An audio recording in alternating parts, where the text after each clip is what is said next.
You got your brother with you got your son with you. You talk about all that great time with Lindsay at such a young age and being able to, really connect with her, and it's such a special thing as a parent to be able to do that, and now you get to do it again with your son, Brandon, every day coming into work and watching this growth and having these conversations and watching him accomplish and do all these things, and like you say, a day comes along that changes everything.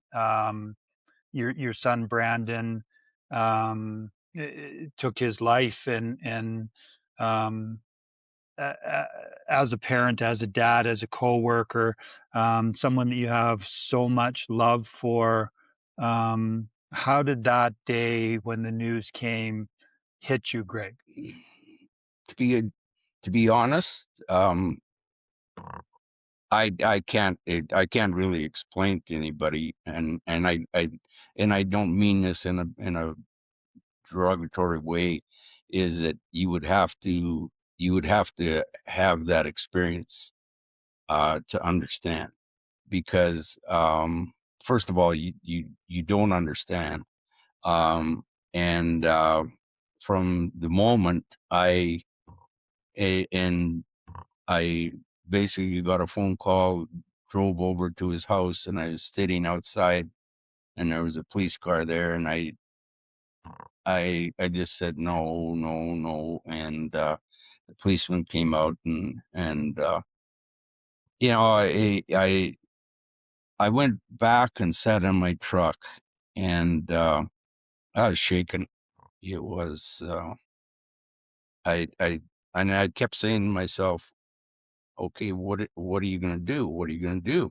And, I, uh I don't know where I pulled this out of my ass, You can but say it.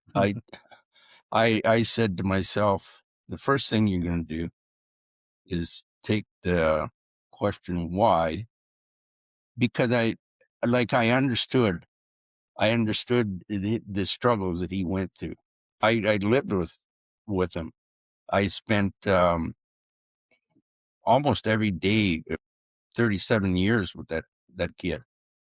Oh, and I knew. And even in the past, if he had a rough day, he'd come into the office, and I could tell he was he had he had a bad day.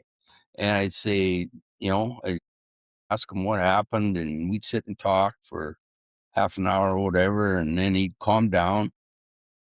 And and I wish I had $1 for every time I asked him, "You okay?" He'd say, "I'm good." But that's, that's actually a trait of ADHD, is, the mask. The, the mask that you don't really know. You have to take their word for it. But, so, understanding that, I said to myself, you take that question why, and you throw it out the window, because if you go down that rabbit hole, you may never come out." And, so, that's the first thing I did, was the reality is right here, and, you don't have to figure it out, and it was just numb. It was numb.